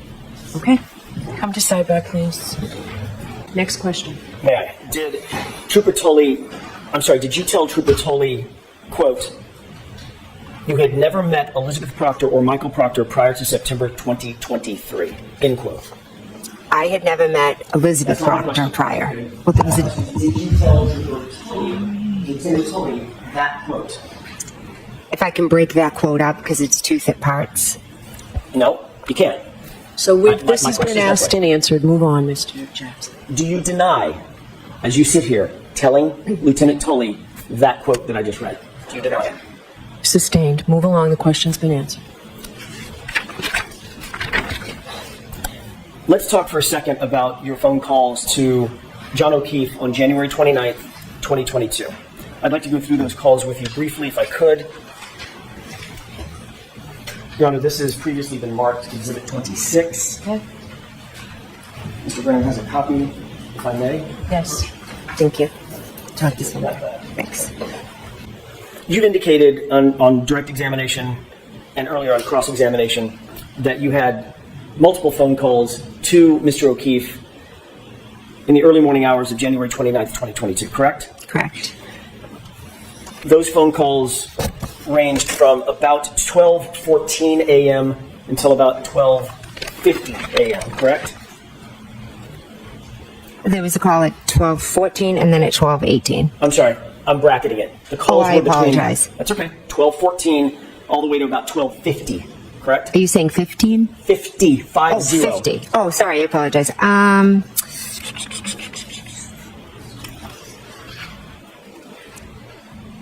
Yes. You called John O'Keefe at 12:14 and 31 seconds, lasting about 49 seconds, and that call was answered, correct? Yes. And you see that reflected in Exhibit 26, is that right? Yes.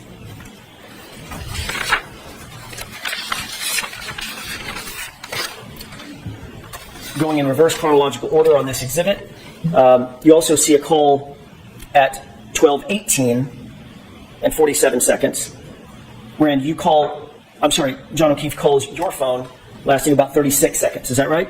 Yes.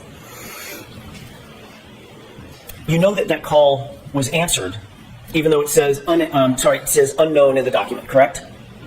It does say unknown, yes. That 1, 2, 3, 4, fifth column over. That's where it says unknown. Yes. But it also indicates that call lasted 36 seconds, so you know it was answered. I don't know from this record it was answered, but I know from my memory that I spoke to him a second time.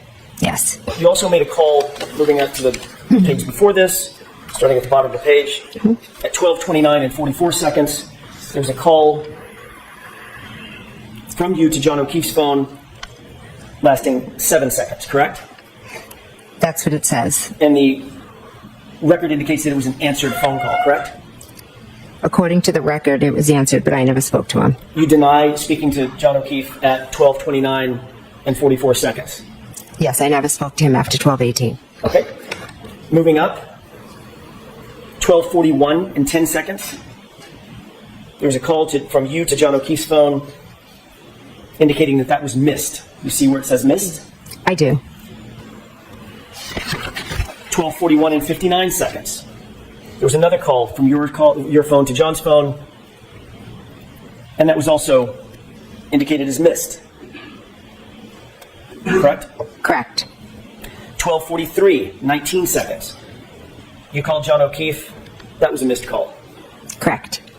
12:46 and 16 seconds. You called John O'Keefe's phone, and that was a missed call. Correct. 12:47 and 52 seconds. you called John O'Keefe's phone, and that was a missed call. I'm sorry, which one was that? 12:47 and 52 seconds. Yes. At 12:50 and 37 seconds, you called John O'Keefe's phone, and that was a missed call as well. Yes. Ms. McCabe, there's 7 calls.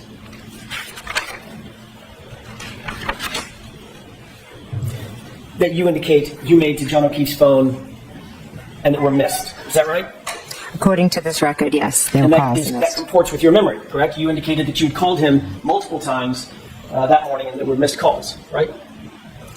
I called him, but I also think that some of the calls I might have done inadvertently. Well, we're going to get to that in a second. My question is, that comports with your memory that there were several calls, according to the records, there were several calls made to John O'Keefe's phone, including 2 calls that you say you spoke to him, 12:14 and 12:18. I spoke to him at 12:14 and 12:18, But yes. you indicate every single call after that was missed, and you deny making those calls. I'm not denying it, I just don't remember. You've previously given explanation for what those calls were, these 7 calls that were missed between about 12:29 and about 12:50. That's 19 minutes. You'll agree, correct? Yes. If you divide 19 by 7, that's about every 2.5 minutes or 2.7 minutes, your phone is calling John O'Keefe's phone, correct? Correct. You previously explained what you attribute to those phone calls. Is that right? Yes. What's your explanation? I think I was going back and forth to the door. I was texting him. I think I put my phone in my pocket. I think I inadvertently maybe have called him. What did you call it at the last hearing? I believe I called it a butt dial. And it's not just one butt dial, correct? There could be multiple, yes. 7 butt dials in the course of 19 minutes, less than 20 minutes, correct? That evening, I wasn't paying attention to butt dials or calls. I was going back and forth, listening to music, being with family. So if I inadvertently called his phone, I did. Not inadvertently called him once. 7 times, correct? According to you. According to the record.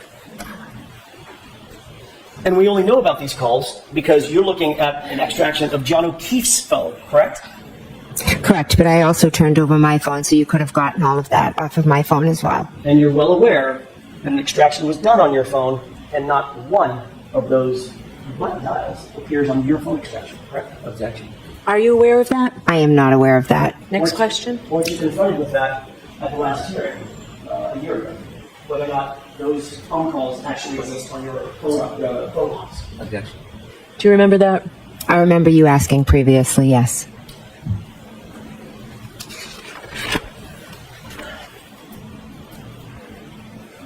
When you dial somebody by mistake, it requires several steps, doesn't it?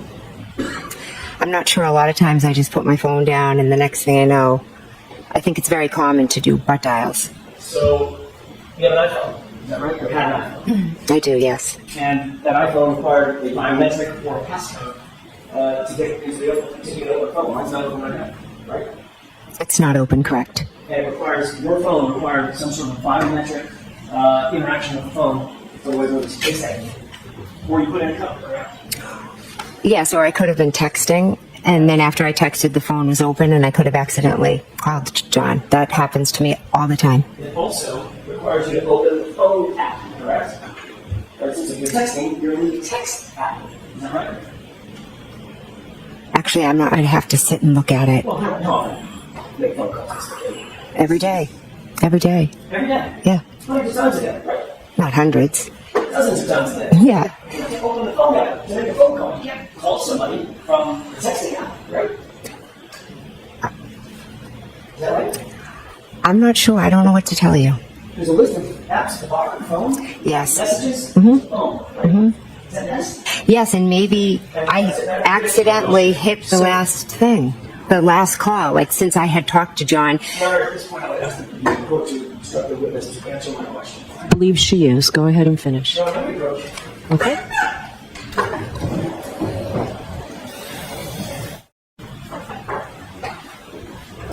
So let me, Ms. McCabe, answer only the question that's being asked of you, okay? Ms. McCabe, you're aware that when you're in the messaging app, you have to do something else volitionally to open the phone app, correct? correct? Touch the phone, is that right? Yes, That would open a separate app, correct? correct. Then Once that phone app is open, then you have to choose the person to call, correct?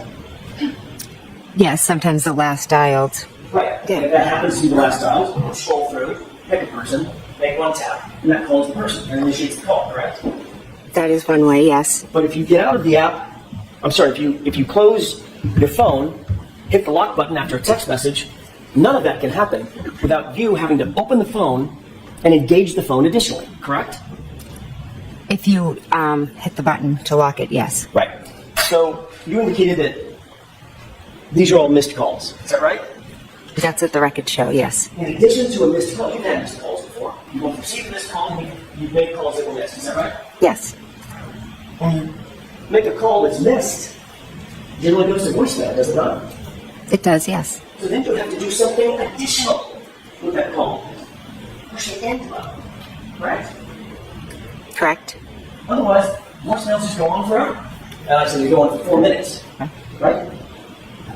I don't know how long voicemails go for. So if you had missed calls, 7 missed calls, that's at least 14 interactions, double it, because you got to make the call, then you got to end the call. 14 interactions with your phone for a single missed call. One I'm sorry, missed for call. 7 missed calls. It could be, yes. And your testimony is you don't remember making a single one of those calls to John O'Keefe between 12:29 and 12:50. Correct?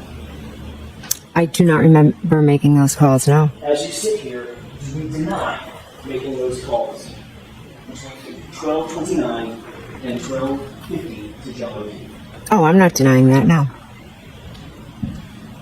I'd like to ask you a few questions about January 29th, a little further on in the morning after you got home from 34 Fairview. Approximately what time did you get home? I'm not sure, maybe around 11:30, 12, I'm not sure. 11:30 or 12? It could be 11. Are you talking about, I'm confused, are you talking about, Let me rephrase the question. okay, sorry. On the night of the early morning hours of January 29th, 2022, when you left Fairview, Oh, I'm sorry, what time okay. did you get home today? It was after 2, I believe. I'm not positive. You went upstairs, is that right? Yes. You began to engage with your phone at Yes. that time. What application did you open up on your phone once you got upstairs? It could have been Hockomock Sports. I'm sorry, I'm backing up foundationally. What application on the phone? Was it Safari? Oh, okay, yes. I think, yes. You use Safari as your browser? I'm not sure what I used. You opened up a search engine as well within that browser, did you not? I just know I Googled Hockomock Sports, I believe. I'm not sure what app I opened or how I went about it. So Google is a search engine. You use Okay. Google. Possibly. I mean, that's just an expression, but I'm not, if you could show my record, I'm not sure what app I opened Well, or Ms. what. McCabe, you've seen this record many, many times about that search early in the morning hours, correct? You know that it was a Google search. It was Google. Okay, it was a Google search. Okay, so it was a Google search using the Safari app. Okay. You indicated that you were Google searching Hockomock Sports and something about Ozone? Yes. Ozone Sports or Ozone Basketball? Yes. What time was it that you did that Google search? It was when I was home up in bed. I don't have an exact time. About 2:27 a.m., correct? I'd have to look at a record. I don't recall You off the top of certainly my recall head. that time frame, don't you? I know I was home and I Googled that, but I don't remember the exact time. You do recognize 2:27 a.m. I do recognize it, but it's not from me remembering it from that night specifically. It's from me learning afterwards. And what you learned afterwards was there was a Google search at 2:27 a.m. Right? I mean that's a layup, to use a basketball term, right? There's a record, I think, of one. Right. The record is of a Google search at 2:27 a.m. on your phone. Is that right? I'm not a phone expert, so I don't know. I can't read. You're well aware. You don't have to be a phone expert to know that there was a Google search on your phone recovered at 2:27 in the morning. You know that. You've been told that. You've seen it. You've been asked about it dozens of times, haven't you? I have been asked about it dozens of times, yes. So let's set the foundation.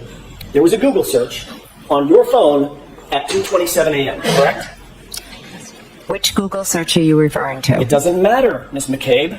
Well, I know I did Ozone and I did Hockomock Sports. And I didn't ask and you those that. were the only two things that I Googled. I didn't ask you what you Googled. I haven't gotten there yet. We're going to get there. I've asked you, was there a Google search at 2:27 a.m. on your phone? If you want to show me a report. Sure. Okay. You don't remember, as you said, you don't remember that. I don't. You have no record, you have nothing in your mind about a Google search at 2:27 a.m. That's what you're testifying to in front of this room right now. Are you asking me if I made a Google search at 2:27? I don't know what time I was searching for Hockomock Sports and Ozone. I have no idea what time that was. You're well aware that your records have been told, correct? Yes, they have. You've been with those records many times, haven't you? I've been asked by you, yes. And by others, right? Yes. I mean, the police have asked you about it. You've been interviewed about it. I've been asked by you. And Mr. Lally, Yeah, Mr. Lally asked about it, yes. and every time you're asked, it's about a Google search at 2:27 a.m. That's all I'm asking. It is, but it's not one that I remember doing or making, or did. It's not one I did. It's just one that is in a record that was misread. Are you denying that you made a Google search at 2:27 a.m.? If you could show me this Google search, I'd appreciate it. Yes. Your Honor, may I? Yes. Thank you. Ms. McCabe, I don't have a paper copy, but I'm going to ask you to take a look at something that we display on the screen and ask you a couple of questions about that. I object to the way it's presented here. Okay, take it down. That's not how it appears. You need to get rid of a column. That's exactly how it appears, Your Honor. That's the House of record. Counsel, it's sidebar. Go ahead. Thank you. Found the paper. Thank you for your patience, Your Honor, and Ms. McCabe. May I approach? Yes. Thank you.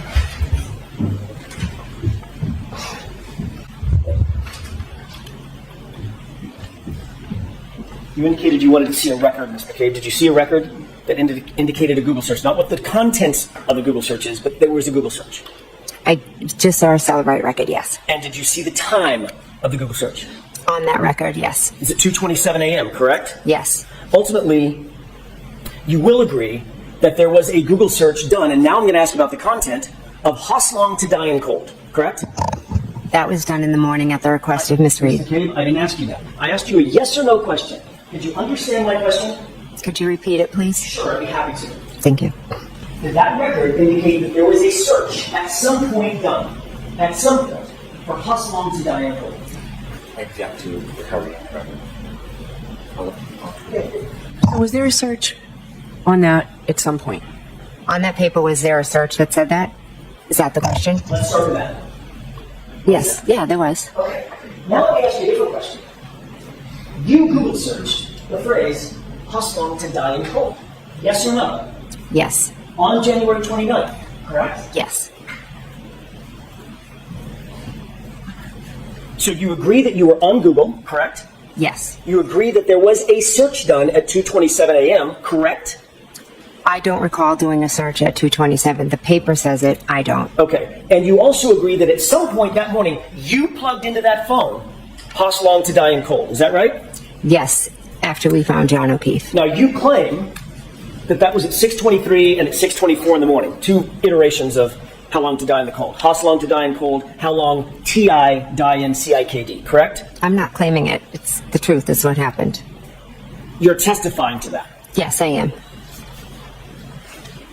You also testified that at the time you Google searched those phrases, it was Karen Reed screaming and yelling at you, shaking you, to Google hypothermia, correct? She was pulling on my sleeve, yes. Yes or no? Yes. Okay.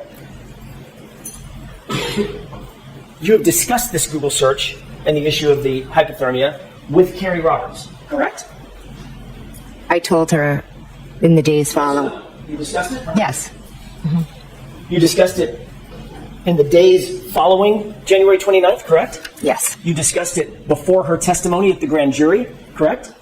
We discussed it after. We don't talk about what we're going to say before testifying or anything like in that. the 3 months between this incident and the testimony by both you and Ms. Roberts, you two did not discuss this hypothermia issue? It wasn't an issue. It was just something she said, but we don't discuss it every day. There's no need to. I didn't ask you to discuss it every day. I asked you if you ever discuss it.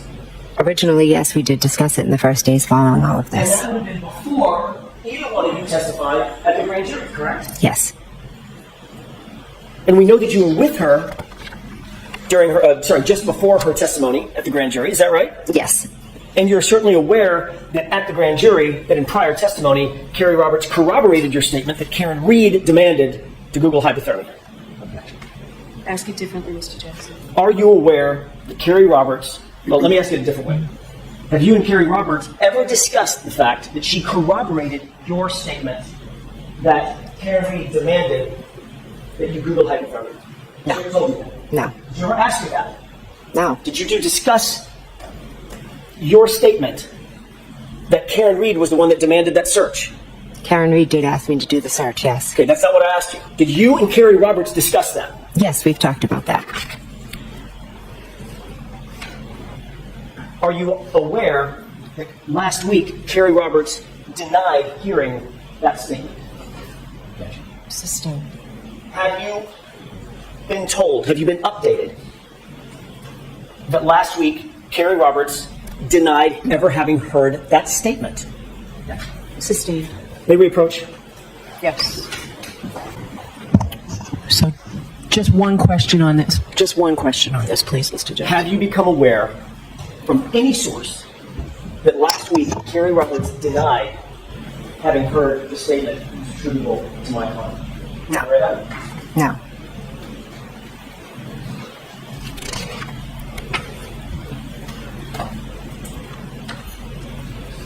You've reviewed the video from the dash cam out at the scene, correct?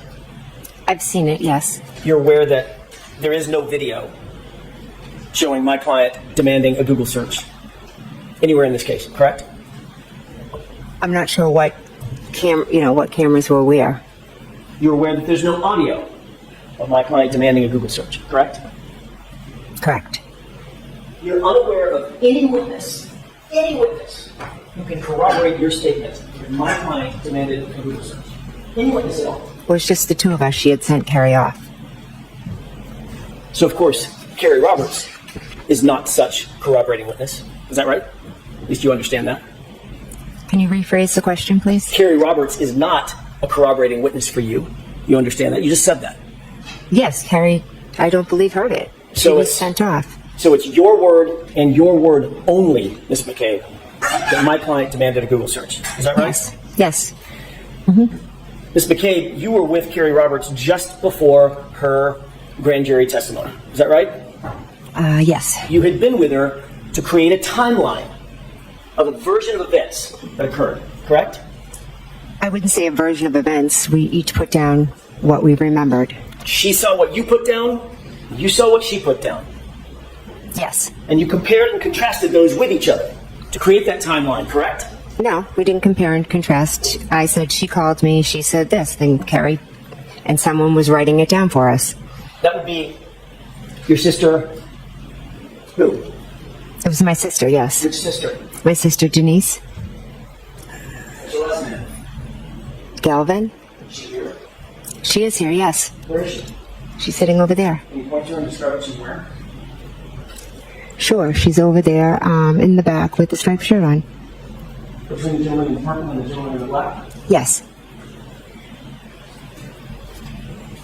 So she witnessed this timeline being prepared, correct? She wrote the timeline, yes. And then you've spoken to Miss Roberts several times about this case Yes. and about your perceptions of this case, correct? We talk about what happened and the aftermath of this case. We don't talk about the specific details as much as we talk about the aftermath of everything. Ms. McCabe, the fact is you instructed Carrie Roberts to say that she heard that Google hypothermia statement from my client before she testified at the grand jury, didn't you? No, absolutely not. I never instructed her to do anything. You wanted some witness to back up your story about this Google search, correct? No, absolutely not. I don't Ms. need... McCabe, It was said. Karen said it. It's that simple. so you're the only person saying that then? Yes, and I stand by that 110%. And the reason that you wanted another witness to back up that statement is because you knew that that Google search for Haslam to die in cold points a very uncomfortable finger right toward you, correct? I never did that search at 227. I never needed to instruct somebody. No, I'm sorry. There's that apology again. Has someone told you that you need to apologize when there's an uncomfortable question that you don't want to answer? No. Have you discussed this with anybody? No, and that's not an uncomfortable question. I'm fine to answer it. How many times did you say, I apologize yesterday? I didn't count. Probably more than 15, right? I have no idea. I'm just trying to answer the questions and be truthful as I can. And you're aware that the Celebrite extraction that was done on your phone determined that of the 3 searches, 2:27 a.m., 6:23 a.m., 6:24 a.m., only one of them was recorded as deleted, correct? Objection. Sustained. Have you ever been confronted with having deleted a Google search off your phone? You ever been asked that? Yes, by you. Do you deny that you deleted a Google search off your phone? I never deleted a Google search off my phone. So you I deny never did that. I deny it, yes. that you ever deleted a Google search? Yes. I never made the search. I'd like to move back to the time of about 6:03 in the morning, Ms. McCabe, when you, along with Carrie Roberts and Ms. Reed, approached 34 Fairview. This is Exhibit 4. It's been previously entered into evidence. I think you've seen part of this exhibit. Do you recall, before we get to the exhibit, do you recall my client when the first officer on scene, do you know his name, by the way? I believe it was Officer Seraph. When Officer Seraph approached, he asked the question, what happened? Something like that. Open-ended question. Do you remember that? I don't remember what he specifically said. Do you remember my client a few seconds later saying, my boyfriend, I left him, he never came home? I don't remember the specifics of what was said. Your Honor, if we could, I would ask that we queue up Exhibit 4 for the jurors at runtime 4:20. Okay. Ms. McCabe, will you please pay attention to the audio portion of this video as this is played?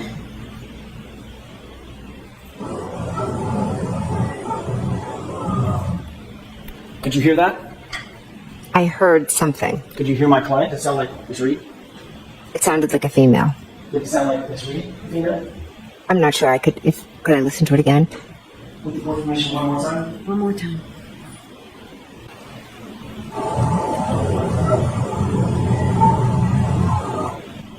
Could you hear it? I could hear it, yes. What did she say? I have no idea. Did she say, my boyfriend, I left him, and he never came home? I could not make that out. You testified on direct examination that you were basically a passenger along in this ride on the early morning hours of January 29th, 2022, that you were not the person in charge, correct? I was in the passenger seat and Miss Roberts was driving. It's a bad question on my part. Let me see if I can reframe that. You testified that it was Carrie Roberts who was basically the take charge person in the scenario between and among the 3 of you, Ms. Reed, and Ms. Roberts. Yes. Not you, correct? No. You were just sort of along for the ride, assisting how you could, correct? I was trying to help Miss Reed and find John O'Keefe. If we could play a clip starting at, and I'm going to ask you, Ms. McCabe, to take a look at several clips. The first one starting at 6:21 runtime to 7:41. It's just over a minute. With the court's permission? Yes.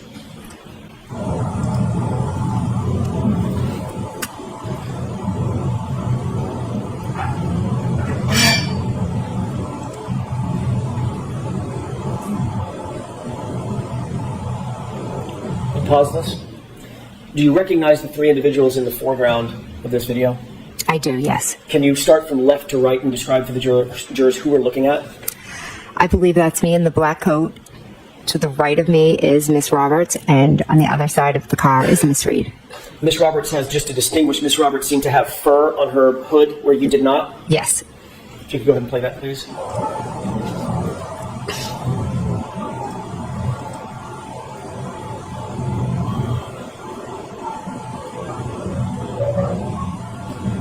Can you pause it, please? Can you see who it appears you're talking to at that point? I don't know who that is, no. Go ahead and play it.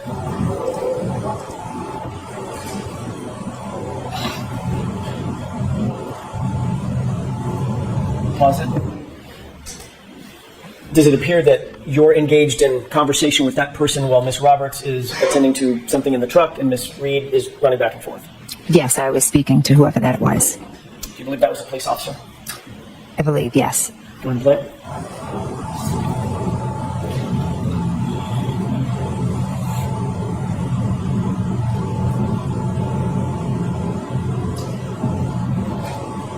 Mr. Wolk, if you'll stop it at 7:41, please.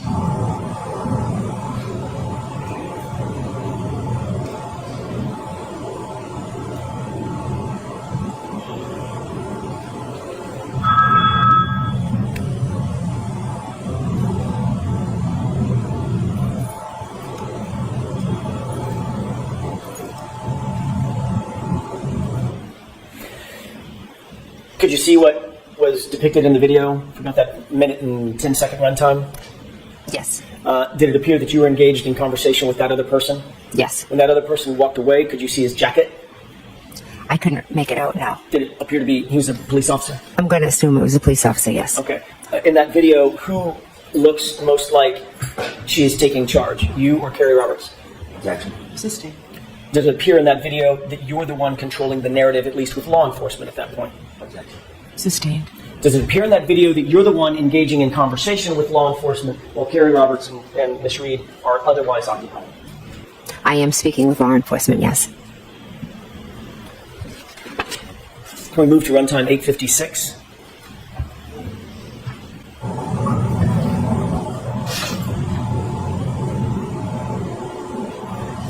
Pause it. Can you see yourself in that video? I can, yes. Which person are you? I'm in the far right. Speaking to someone? Yes. Who is that you're speaking to? I can't make it out, but it looks like a police officer, possibly. And Miss Roberts is directly in the middle of the screen, is that right? I thought that was Miss Reed, but I could be wrong. Let's go ahead and play it.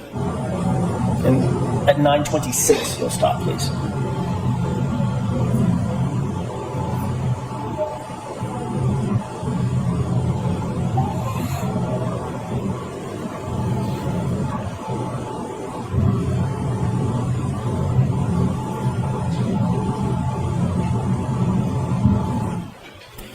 In that video clip, who among the three of you appear to be most engaged with law enforcement at that time?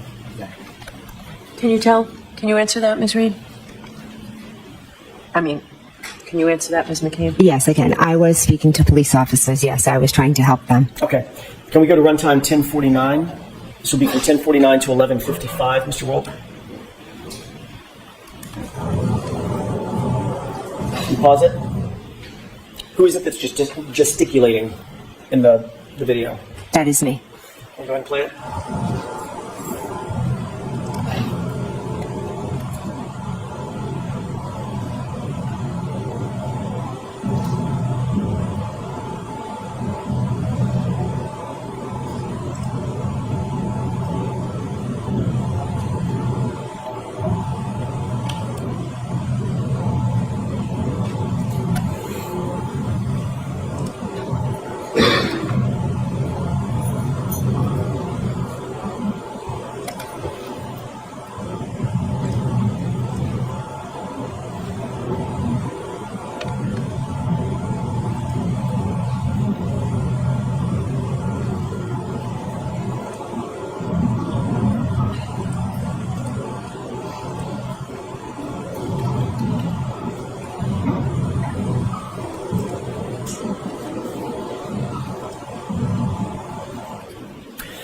Did you see yourself in that video, that clip, about a minute-long clip? Yes, I did. Who among the three of you appeared to be most engaged with law enforcement in that clip? I was. Runtime 2022, Mr. Wolk.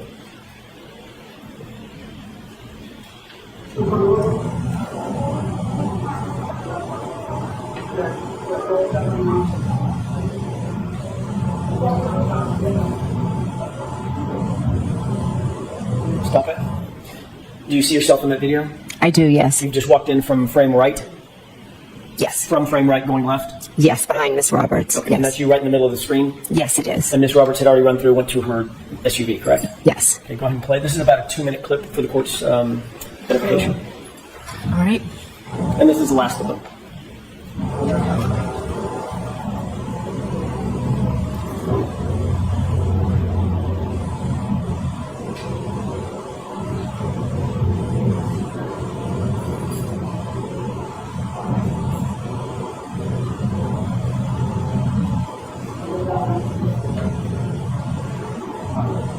Mr. Holt, can you pause it? Can you tell who you're speaking to there? I think it's Mike Blank. Go ahead and play it.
Just a moment, Your Honor.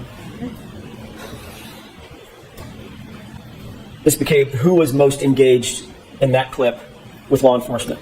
Between I was. among you and Gary Roberts and Ms. Reed. I was. You noticed when Mr. O'Keefe was placed on the gurney in a prior clip and moved past you, correct? Yes. Did you notice what your reaction was when that gurney passed you? I didn't know. Did you see that you turned your back and you pulled over to Mr. O'Keefe? As he passed by? If that happened, it wasn't on purpose. Ms. McCabe, when you got to the scene, we can take that down. When you got to the scene at 6:03 in the morning, you immediately recognized, did you not, that this was an emergency situation? High-intensity emergency situation, correct? I knew it was an emergency situation, yes. As a matter of fact, a man's life was in grave danger. You knew that. Yes, I did. And this is someone that was a friend of yours, correct? Yes, he was a dear friend. Not just a friend, but a police officer who was laying, as far as you knew, dying in the snow. Is that right? Yes. You knew that you needed to get immediate medical attention, emergency medical attention to him as quickly as you possibly could. Is that right? Yes. You knew that minutes counted, right? Yes. You knew that seconds counted, correct? Correct. This man was grasping, as far as you knew, grasping and clinging to life at that moment. Is that right? Yes. That's why you called 911, to get emergency personnel who are trained in CPR and life-saving measures to the scene, to the gentleman, to Mr. O'Keefe, as quickly as you possibly could, correct? Yes. You called 911 at about 6:03 and 35 seconds. Is that right? I don't expect you to know down to the second, but it's about a couple of minutes after 6. Right after, yeah, we found him, yes. And you're aware from the dash cam that Officer Seraph got there about 6:10, almost on the nose, right? I didn't pay attention to the time. You'll agree with me that there was about 6.5 minutes or so between the time you called 911 and the time Officer Seraph got there. Is that right? If that's what the dash cam says, yes. On that 911 call, you referred to John O'Keefe as a man passed out in the snow. Yes. You didn't say, "This is my friend." I needed to get, like you said, emergency there. So Did I you wasn't say, going "This to is give my a friend"? I wasn't going to give a description and say my friend is in the snow. I was going to give them the information that I thought was the most important at the time. Did And you say his name? I just said a man because that was the most important identifying. You didn't say John. Eventually in the 911, I do say his name. You didn't initially say O'Keefe, correct? No, none of that matters. It was a man in the snow, and I you wanted didn't say, help there. And you didn't say he's a Boston police officer or an off-duty police officer. Again, a man needed help. Yes or no? Did you say that? I didn't. Do you think that might, yes or no? Do you think that might have sped things up if they knew, if the 911 operator knew that this was a fallen officer, a fellow officer?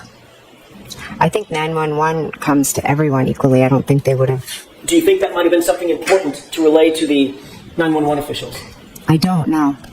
You even asked by the 911 operator, does anybody know CPR? And your answer was no, correct?